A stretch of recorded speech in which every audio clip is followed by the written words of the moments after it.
Bonjour à tous, bienvenue sur Fan de Couteaux. Aujourd'hui, je vous présente un couteau assez original, un couteau qui embarque un système de blocage de lame encore jamais vu aujourd'hui sur un couteau de production, j'ai nommé le Superlock Mécanisme. Il s'agit ici du modèle Vision R de chez WeKnife, designer.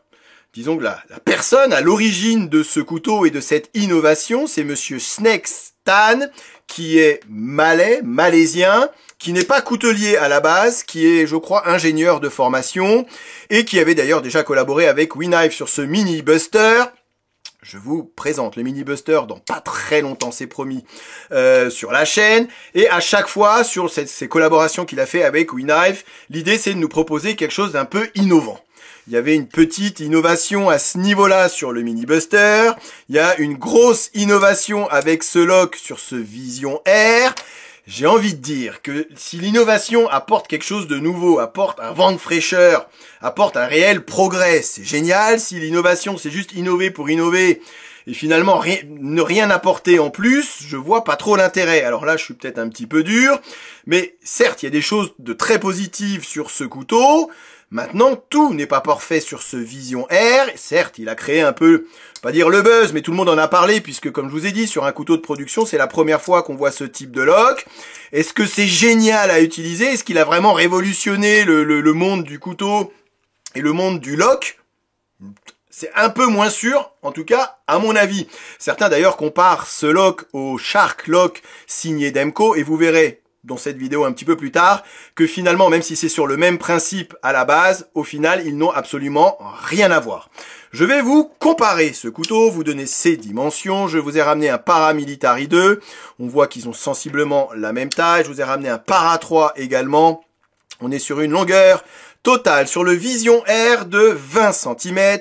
Longueur de la lame 9 cm. Longueur du tranchant 8 cm. Vous allez vite comprendre pourquoi cette encoche qui n'est pas véritablement un finger choil, mais bon, je vous montre à quoi ça sert dans 2 petites secondes. On est sur une épaisseur de lame de 3 mm et on est sur l'acier sur du CPM 20 CV, j'ai envie de dire fidèle à WeKnife ces derniers temps. Acier 20 CV qu'on retrouve également sur ce magnifique couteau, peut-être un petit peu plus classique, consensuel. Il s'agit du WeKnife Speedster. C'est vrai que c'est pour ça que je voulais ramener celui-ci. Ça, c'est vraiment un look assez classique. Et vous le savez, vous me connaissez, j'aime les looks classiques et finalement les lignes assez épurées. Et c'est vrai que sur ce Vision R, voilà, le style est original, le lock est original. Regardez-moi l'emplacement du clip poche par rapport à des clips poche, j'ai envie de dire à 99,9999% des cas. Le clip poche, il se retrouve sur le côté. Ici, il se retrouve sur le dos du manche. Est-ce que c'est bien? Est-ce que c'est pas bien? Voilà, comme je vous ai dit, innover pour innover. Il y a des fois, je me dis, il vaut mieux rester à des choses peut-être un petit peu plus classiques. Alors, qu'est-ce qui me plaît sur ce couteau? J'adore la lame. J'adore la lame du couteau. Lame qui a été travaillée avec 2 petites émotures différentes. Vous voyez, à ce niveau-là, on voit un petit relief. Donc, il y a eu du travail de réaliser sur cette lame. Là, c'est vraiment, voilà, la touche, la patte Snakes. Designer, Snakes. Ce que j'aime beaucoup, donc, c'est cette forme de lame. Ce que j'aime également beaucoup avec les couteaux WeKnife de ces derniers temps. Vous allez me dire, ça fait un petit moment, mais c'est la finesse du tranchant, la finesse qu'il y a au niveau du tranchant, ce qui nous permet vraiment, lorsqu'on va faire de la préparation nourriture, d'avoir vraiment ça, en anglais ils disent glide, ça traverse, ça slice, ça découpe l'aliment sans forcer, sans écraser. Je vous ai pas fait du test sur du saucisson, puisque finalement ça revient toujours à peu près à la même chose. Ce couteau est juste génial si vous voulez couper du saucisson. Ce que j'aime beaucoup également sur ce couteau, et c'est plus, ça va être du domaine du design, on voit que le manche remonte légèrement par rapport à la lame, par rapport au tranchant, et du coup, sur une planche à découper, on n'a pas de flipper, comme on pourrait avoir sur certains cas qui vont rentrer en contact avec la planche. Donc on a une main qui est véritablement bien au-dessus du tranchant, et ce qui va être génial, encore une fois, pour tout ce qui est préparation nourriture. J'aime beaucoup cette forme de lame. Alors, on a ici cette encoche. Je vous montre à quoi elle sert dans 2 petites secondes. Autre particularité, donc on est sur des platines titane qui, elles, n'ont pas été copieusement ajourées, qui ont même été percées. Ça, c'est aussi une des signatures visuelles de Snakes, ce qui permet d'alléger le couteau. Et j'aime beaucoup, au niveau du design, je trouve que ça allège la ligne générale du couteau, ça permet d'avoir un peu plus de fluidité, donc ça me dérange absolument pas. Et puis encore une fois, hein, chez WeKnife, tout est remarquablement bien fait, tout a été chanfreiné, contourné au niveau des trous, il n'y a pas de points douloureux, il n'y a pas d'arête saillante, c'est juste magnifiquement exécuté par WeKnife. Alors, c'est quoi ce lock? Puisque c'est finalement ce qui fait l'originalité, l'innovation et la particularité de ce couteau. Comment ça marche un super lock? Alors, sur le principe, vous allez voir que c'est assez simple. C'est un petit peu plus compliqué à expliquer si on veut rentrer dans le détail. Maintenant, ce qu'il faut retenir, c'est que c'est cette barre, cette tige ici, montée sur ressort qu'on aperçoit juste ici, qui sert à bloquer le couteau en position ouverte et qui sert également à tenir la lame fermée pour pas qu'elle s'ouvre toute seule. Si je retire la barre, alors c'est pas prévu pour, mais on peut le faire, donc je le fais pour la vidéo. Si on retire la barre, on voit bien que la lame n'est absolument plus retenue, que ça soit ouvert ou que ça soit fermé. On a toujours ici un stop pin comme sur tous les couteaux qui évite que la lame ne voyage dans l'autre sens. Mais sans cette barre, honnêtement, la lame est totalement libre. Alors ça sert à rien. C'est certes hyper fluide parce qu'on est toujours sur un roulement à billes céramique, mais ça sert à rien d'avoir un couteau avec une lame qui ne se bloque pas, soit ouvert ou soit fermé. Donc je vais remettre la barre en place. Et là, vous allez remarquer que cette tige va rentrer dans cette encoche et qui va permettre, regardez, ça se passe ici. Voilà, la tige rentre dans l'encoche et ça permet du coup d'avoir un blocage de la lame. Ça permet également d'avoir un blocage de la lame pour pas que la lame se referme, mais ça permet également d'avoir un blocage de la lame pour pas qu'elle aille dans l'autre sens. Et en plus du stop pin, ça fait, on va dire, une double sécurité. Et c'est ce qui me fait dire que ce lock est un lock hyper sécurisant. J'ai d'ailleurs une petite vidéo à vous montrer, vidéo que vous pouvez retrouver également hein, sur la page Instagram de Snex, où on voit bien le mécanisme de l'intérieur, avec à droite la tige, à gauche la lame et cette encoche, et au milieu le stop pin. On voit comment ça fonctionne, et on voit bien là, voilà, le côté un peu sécurisant de ce lock. En plus, si vous exercez une pression, vous voyez, sur la tige qui dépasse, vous allez appuyer un petit peu sur le lock. Donc c'est un lock qui ne va pas se désengager par inadvertance, par accident ou par mégarde. Donc c'est vraiment un lock hyper sécurisant. C'est d'ailleurs ce qui me fait dire, au regard de la petite vidéo que vous venez de voir, qu'on n'est pas du tout sur la même chose que le Shark Lock chez Demco, même si c'est le même principe avec un ressort et une tige. Au niveau du lock, je vous ai retrouvé une petite vidéo, au niveau du lock, on voit bien que ça n'a absolument rien à voir. Donc le Super Lock n'est pas une copie du Shark Lock, c'est deux locks qui utilisent grosso modo le même principe, mais qui ne fonctionnent absolument pas de la même manière. Maintenant, vous l'aurez certainement remarqué, cette tige donc qui dépasse n'est absolument pas ergonomique. On n'est pas sur un couteau des plus ergonomiques, c'est un couteau qui est finalement assez fin, et on a ici cette proéminence, un peu comme sur un lockback, sauf que sur le lockback, on a la barre qui affleure les platines ou les plaquettes, ici elle dépasse, bah oui, bien évidemment elle dépasse, puisque il faut qu'on puisse l'actionner afin de déverrouiller le couteau, ou afin d'ouvrir son couteau, puisque comme je vous ai dit, elle sert également de détente, entre guillemets, à retenir la lame en position fermée. Simplement, c'est que la tension du ressort, à mon sens, n'est pas suffisamment forte pour que cette détente et la retenue de la lame en position fermée soient suffisamment fortes. Et je peux, vous voyez, sans trop d'effort, ouvrir le couteau simplement en actionnant, voilà, en faisant cette petite action du poignet.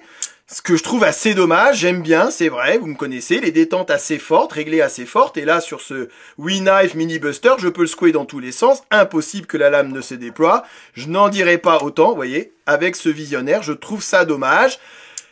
Ça, voilà, c'est original, c'est par certains côtés un peu troublant à utiliser, donc avec cette barre sur le dessus, où il faut voilà, vraiment exercer une certaine pression pour pouvoir désengager le couteau. Alors après, pour ouvrir son couteau, soit vous vous servez du trou qui est, à mon sens, pas très bien placé, parce qu'il faut vraiment aller le chercher avec le pouce. Vous pouvez toujours aller le chercher avec l'index, mais pareil, il faut vraiment le vouloir. Et après, le plus simple finalement pour déployer, ouvrir et fermer son couteau, c'est de se servir et d'appuyer, vous voyez, sur la barre pour désengager le lock, puisque encore une fois, si vous enlevez le lock, quand il est totalement désengagé, la lame est totalement libre.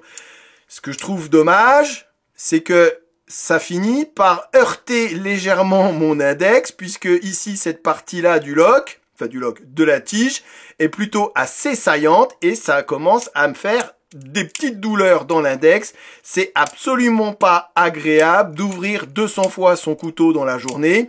Ils auraient certainement dû arrondir légèrement cette petite partie-là afin de la rendre beaucoup plus confortable et qu'on puisse, voilà, s'amuser. Pour les amoureux de l'ouverture compulsive de son couteau devant la télé, honnêtement, ce qui va finir par vous freiner, c'est la douleur que vous allez ressentir dans l'index à cause de ce petit cran carré ici, qui est franchement désagréable. J'imagine en tout cas que ce lock, là où il est génial à être utilisé, puisque bah voilà, Snake s'il a fait ce couteau, c'est pas juste par envie d'innovation, c'est quand on tient son couteau avec le pouce, par exemple, sur le dos de la lame, et qu'on a envie de fermer son couteau rapidement, vous voyez, on a juste à tirer et la lame se referme. D'où cette grosse encoche qui permet à la lame de venir retomber sur l'index sans que ça vous coupe, puisque effectivement, si on avait un tranchant qui allait jusque-là, bah, ça serait le tranchant qui retombe directement et il y a des risques de coupe. Donc je pense que ça a été fait exprès, cette forme de lame avec cette grosse encoche, qui peut pour certains servir de finger choil, mais qui est pas vraiment fait pour, mais qui sert plutôt à avoir une sorte de, vous voyez, que vous ayez une partie non coupante qui retombe sur votre index, et en ça, je trouve que ce lock, il est génial à utiliser. Voilà, vous faites une coupe, vous tirez simplement votre doigt, la lame retombe toute seule, vous n'avez pas à vous déplacer, à tourner votre couteau pour aller chercher le frame lock, vous n'avez pas à appuyer ou à vous servir des deux doigts pour aller trouver l'axis lock. Vous comprenez l'idée qu'il y a derrière, vous prenez votre couteau, vous coupez, hop, vous tirez, la lame redescend toute seule. En ça, je trouve que c'est plutôt innovant. Maintenant, malheureusement, ça fait pas tout. Et c'est vrai que, voilà, on aime tous ouvrir et fermer son couteau. C'est très fluide lorsque la barre et la tige n'est pas en contact avec le dos de la lame. Donc c'est vrai que c'est très plaisant à utiliser. Maintenant, c'est vraiment, véritablement dommage qu'ici, cette partie soit si carrée. C'est véritablement dommage qu'on ait toute cette tige, cette barre qui dépasse autant, puisqu'on se retrouve avec un couteau finalement qui est pas très ergonomique. Et je terminerai par le clip poche. Vous avez remarqué là où ils l'ont placé. Alors certains ont crié au génie en disant « Waouh, c'est génial, enfin quelque chose qui change ». Honnêtement, c'est absolument pas pratique à utiliser. Je vous ai ramené, à titre d'exemple, mon futal, où là, je l'ai mis un clip assez classique. Et en fait, c'est l'idée de ce clip poche, c'est qu'il soit placé vers le bas de votre poche. C'est le seul endroit où vous pouvez le clipser dans la poche pour pas qu'il soit gênant. Je vais essayer de vous le faire en direct, vous voyez, comme ceci. Et c'est vrai qu'en bas de poche, comme ça dérange absolument pas. Maintenant, impossible d'aller vous le coller au milieu de la poche, puisque là, vous allez avoir le couteau qui reste bien droit dans la poche. Et là, ça sera plutôt gênant qu'autre chose. Donc, l'idée pour moi d'avoir mis ici ce clip poche à cet endroit-là, c'est surtout et avant tout pour retenir cette barre qui, comme vous avez pu le voir, a une fâcheuse tendance à vouloir sortir de sa position habituelle. Et c'est vrai que lorsqu'on exerce une pression un petit peu trop rapide, vous voyez, la barre a tendance à partir. Et ici, le clip poche qui repose sur cette barre, va la retenir et va empêcher qu'elle ne fasse des va-et-vient. Voilà, pour moi, l'idée principale de la position de ce clip poche, plus que le génie ou plus que l'innovation, c'est vraiment de retenir cette barre pour pas qu'elle fasse des tours, puisque comme vous pouvez le voir là, le clip poche exerce une certaine pression dessus. En plus, à la prise en main, alors d'habitude on a le clip poche qui nous rentre dans ce côté de la paume, ici on a le clip poche qui est vraiment sur le dessus avec ce petit retour, et c'est franchement pas des plus agréables. Là, lorsque je serre mon couteau exagérément, j'ai vraiment cette partie là qui rentre dans la paume de la main, donc c'est vraiment pas agréable. Voilà. Donc c'est vrai qu'on est, pour conclure, c'est un couteau qui finalement est assez déroutant, point de vue originalité, point de vue design. J'adore cette forme de lame, j'adore les finitions, j'adore cette puissance de coupe, j'adore le fait qu'on ait une main un petit peu plus haute que la lame pour tout ce qui va être préparation nourriture. Certes, on est sur un lock innovant, mais pas exempt de tout reproche non plus. Voilà, vous l'aurez compris, je pense, à travers cette vidéo, on partait sur un truc qui, pour moi, était emballant. Voilà, j'étais vraiment emballé par ce couteau. D'ailleurs, c'est un couteau que j'ai acheté, hein.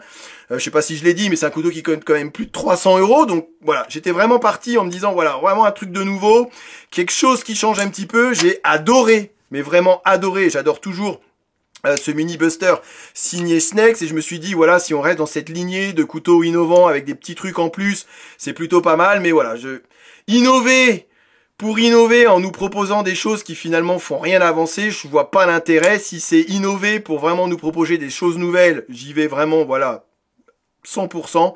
Maintenant là, c'est un couteau qui me laisse un petit peu sur ma faim pour tous les reproches que je vous ai, et toutes les petites remarques, toutes les petites choses en tout cas que je vous ai montrées. Voilà.